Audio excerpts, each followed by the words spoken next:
Filadelfia. Iată-l pe cel care vede și controlează toate împlinirile, cel care, cu vocea sa, pune stelele să atârne de nimic pe bolta cerului și poruncește soarelui și lunii să-și urmeze cursul și niciuna nu eșuează în a împlini porunca lui. Cel care este atent la lucrările furnicilor și ne atrage atenția asupra lor, cel care, în fața creațiilor virale mortale, ne instruiește asupra modului în care putem scăpa de ele, cel care se atinge de muritorul rănit și îi regenerează măduva și oasele, cel care nimic nu poate scăpa de ochii săi, declară că le știe pe toate, ascultă rugămințile și le împlinește și ne invită să venim în mod liber la el pentru a ne obișnui în prietenia mântuitoare cu Creatorul și Răscumpărătorul nostru. El ne îndeamnă să trăim în credință pentru a-L putea mulțumi așa cum El merită, căci cum să nu avem credință în Cel care, fără să fi fost nevoie, ci doar din iubire, a murit pentru neamul omenesc muritor.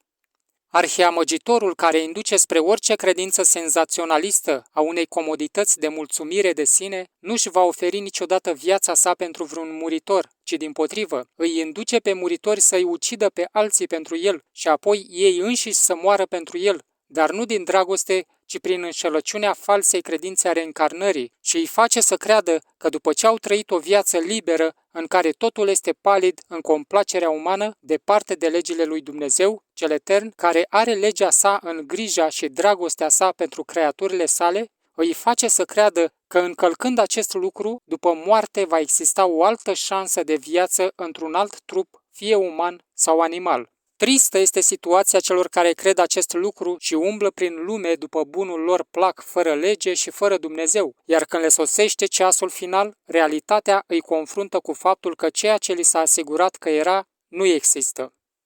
Pe alții îi intimidează cu purgatoriul dacă nu se supun poruncilor oamenilor, invențiilor omenești care de fapt sunt inventate de cel rău, adică de arhiamăgitorul care prin intermediul fricii să-l poată controla pe muritorul care nu caută el însuși în cuvântul vieții, când la sfârșitul zilelor sale va închide ochii în somnul morții și următorul lucru pe care îl va vedea va fi creatorul său, fie pentru viață, fie pentru moarte. Acolo va fi plânsul multora și scrâșnirea dinților, pentru că au ales și au preferat să trăiască înșelați decât să se lepede de ei înșiși și să accepte cuvântul adevărului. Nici o păsărică nu cade la pământ fără ca Dumnezeu să o observe. Nu există ființă umană care să trăiască pe fața pământului și care, fiind pe deplin conștientă, să nu știe că există un Dumnezeu creator care a făcut cerurile și pământul, fie că vorbește și știe despre el acceptându-l sau respingându-l. Babilonul, Roma papală, mama confuziei, rădăcina care ascunde adevărul așa cum este ea dirijată de puterea celui rău, vrăjește așa cum șarpele din grădina Edenului a vrăjit-o pe Eva. Tot așa vrăjește pe fiecare muritor care îi dă ascultare ca în schimb să disprețuiască adevărul în favoarea erorii pe care îl prezintă ca pe un adevăr lipsit de autocompătimire, făcându-l pe muritor să se simtă bine și confortabil cu prețul morții sale veșnice. Astfel îl face pe muritor să curvească și să comită adulter înaintea lui Dumnezeu, mai întâi în mod spiritual și apoi carnal, în fiecare acțiune și decizie din viață.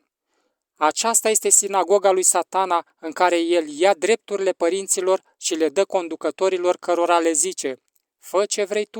tu ești propriul tău stăpân. Astfel ei nu numai că îi îndoctrinează cu filozofii care provin din infern, dar apoi îi îndeamnă să-și schimbe cursul firesc de dragul planului malefic de a se bucura pe deplin de ființa umană. Mulți uită că tocmai această perversiune a fost cea care a provocat mânia celui etern și a dus potopul pentru a pune capăt violenței și depravării care existau la acea vreme. Sinagoga lui Satana nu este doar ocultismul ascuns, ci aceasta se exteriorizează în mod deschis în fața tuturor atunci când muritorul își urmează cursul său care este continuu spre rău. Și atunci, arhiamăgitorul își implantează în mod deschis toată negura pe care o poartă pentru scopul său destructiv în ființa umană, care trăiește pentru sine cu euul la suprafață.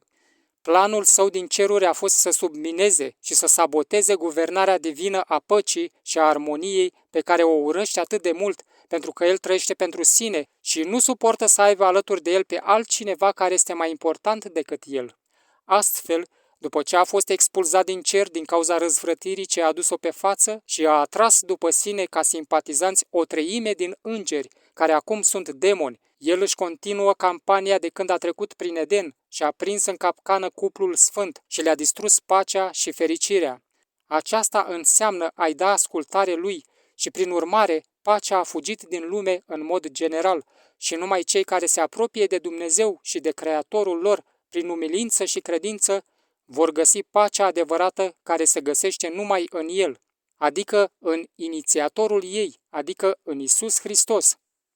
În acest fel, timp de secole, sinagoga lui Satana se luptă pentru a-i aduce pe toți în rândurile ei de depravare și moarte, purtând aceasta o față de forță și o altă față a sentimentalismului pe care le pune în aplicare în funcție de scopurile ei, prin slugile ei care o slujesc zi și noapte, ea clamează lumii că trebuie salvată casa comună, de dragul nu numai generației actuale, ci și a celei viitoare. Aceasta este o poziție demnă de laudă în ochii și auzul celor care nu se adâncesc în realitate, ci sunt superficiali în căutarea și înțelegerea acesteia. Cel rău nu a căutat niciodată binele vreunui muritor, ci doar îl folosește pentru scopurile sale și după ce și-a îndeplinit scopurile prin el, îl determină să se autodistrugă. El îl chinuiește cu stres, cu depresie, cu asuprire și posesie, iar apoi cu moartea. Acesta este sfârșitul celor care sunt membri ai sinagogii lui Satana.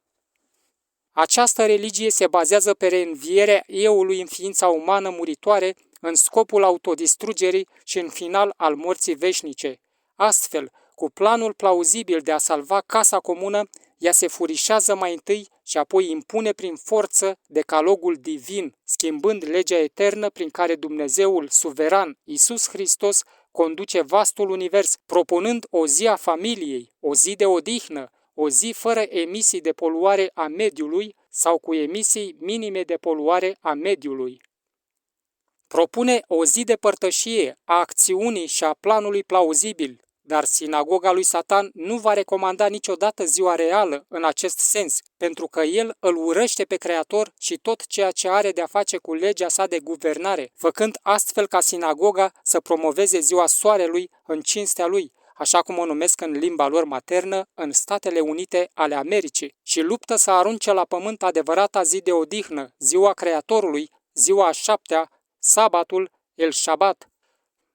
Unii, cunoscând aceste lucruri și alții ignorându-le, sunt adepții sinagogii Satanei pentru că trăiesc în spatele unor ritualuri și formalisme, impunând sarcini ca fariseii și saducheii din vremea când Mesia era aici pe pământ, pe care ei înșiși nu le-au îndeplinit ca și astăzi. Așa cum în vechime lumina a strălucit și mulți și-au dat seama unde se aflau și au lăsat în urmă clerul corupt pentru a-l urma pe Mesia, în același fel este și astăzi. Au trecut de la sinagoga celui rău la lumina regelui regilor și domnului domnilor. Cei care nu doresc, după ce au cunoscut adevărul, să se alinieze cu inima curată în rândurile Creatorului lor, se vor alinia automat în rândurile sinagogii lui Satan. Acestora, cel etern le face cunoscut. Iată aici pe cel sfânt și adevărat, cel care are cheia lui David, cel care deschide și nimeni nu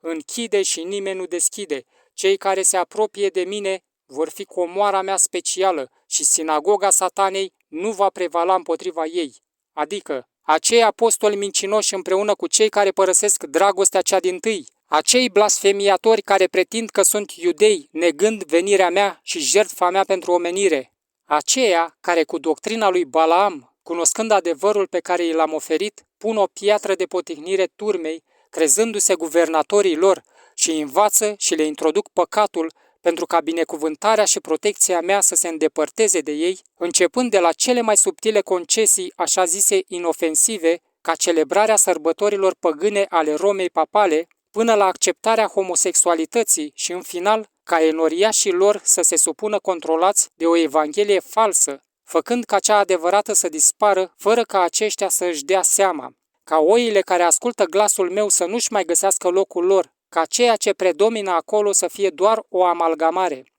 Aceștia introduc tot felul de doctrine, alegând din toate pe cele mai convenabile, transformând ceea ce era curat în doctrina nicolaiților pe care eu o detest atât de mult. aceștia promovează orice fel de învățătură ca venind de la mine, falsificând nu numai adevărul, ci și dreptul, deschizându-i calea prostituatei Izabela, care pretinde că este prorociță, și chiar este, dar nu a mea, ci aceasta se așează pe scaunele lui Satana și prin ademeniri, seducții și conveniențe ce provin din iad, promovează curvia, adulterul și ceea ce ea oferă idolilor ei, le dă să mănânce celor care îi ascultă mesajele ei spurcate, schimbând timpurile, legile și dezrădăcinând tot ce este bun, punând în locul lor răul, cel negru, în mod subtil și creând astfel metamorfoza dorită în toți cei care îi urmează protocoalele ei infernale. Astfel ea a preluat controlul asupra multora și i-a înjunghiat astfel încât să le introducă o travă sa, menținându-i controlați la picioarele sale. Am acordat timp multora pentru pocăință, dar ei au mers mereu după beneficiile lor și au rămas prizonierii acesteia, dar cei care m-au ascultat au renunțat. Și chiar și prin turmă mai sunt unii a căror vreme nu s-a împlinit încă și când adevărul meu va ajunge la ei, îl vor îmbrățișa, dar dacă îl vor respinge, vor rămâne în întuneric până la sfârșit, pentru că faptele lor nu sunt desăvârșite și trăiesc lăudându-se că au viață, dar cu siguranță sunt morți, pentru că nordul lor nu mai este în mijlocul lor și au naufragiat în ape adânci, în întunericul gros, în mijlocul valurilor furtunoase care se izbesc de orice corabie, împotriva munților plutitori ai mărilor și a celor care ies din ele. Dar eu vă spun că tezaurul meu deosebit va dăinui, căci eu voi supune la picioarele lor toate aceste aberații ce provin din sinagoga lui Satana. Aceștia, fără să-și dorească, îi vor recunoaște, pentru că, chiar și cu puțină putere, ei păstrează spusele mele, cuvintele mele, punându-le în practică și nu se leapădă de numele meu. Ei ascultă și pun în practică spusele mele, nu se tem de ceea ce li se poate întâmpla, pentru că urmează până la capăt pe urmele mele, căci singurul lucru de care se tem este să nu cumva să mă dezonoreze și să se îndepărteze de mine. Își dă viața cu credință pentru mine și eu îi voi păstra prin puterea mea și mă va recunoaște această sinagogă care are multe tentacule satanice că eu i-am iubit.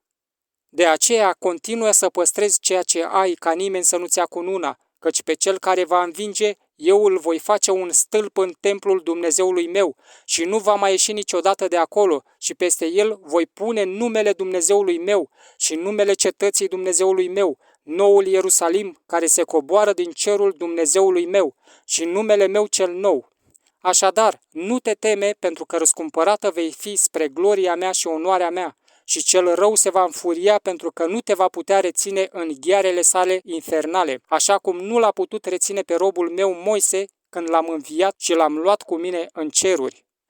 El va dori să te asuprească, luându-ți ceea ce este necesar pentru supraviețuire, astfel încât să te pleci în fața înșelăciunii sale infernale. Dar nu te îngrijora, ține pacea mea în inima ta și în mintea ta prin spusele mele. Concentrează-te, căci, chiar dacă îți obstrucționează calea și lucrarea ta pare a fi împiedicată, niciodată nu vor putea închide ușa prin care comunică adevărații mei copii cu mine. De la tronul meu voi revărsa lumină pentru voi, chiar și în cel mai gros întuneric, și nimic nu va putea împiedica aceasta, pentru că sunteți comoara mea specială. Niciun muritor, nici o putere malefică nu vă poate sta în cale, și eu vă voi asigura cu tot ceea ce este necesar în fața celei mai aprige furtuni. Acolo veți vedea ministerul sfinților mei îngeri, care vor fi acolo alături de fiecare dintre voi, această slujire angelică, care din vechime a fost acolo pentru muritorii care mă caută printre voi, ei vă vor proteja și vă vor asigura tot ceea ce eu le-am poruncit pentru această fază finală. Nu uitați niciodată că așa cum am fost cu părinții voștri în pustie, având grijă de ei și oferindu-le protecție, chiar mai mult decât atât voi face pentru voi. Cel rău va răcni de mânie împotriva voastră. Cel rău va răcni de mânie împotriva voastră, dar nu vă temeți, căci acesta va ajunge la sfârșitul său și nu va avea pe nimeni care să-l ajute. Eu vin repede, fii credincios până la moarte și eu îți voi da cununa vieții. Cuvinte credincioase și adevărate pe care vi le las de la cel etern pentru fiecare dintre voi. Domnul să ne binecuvinteze!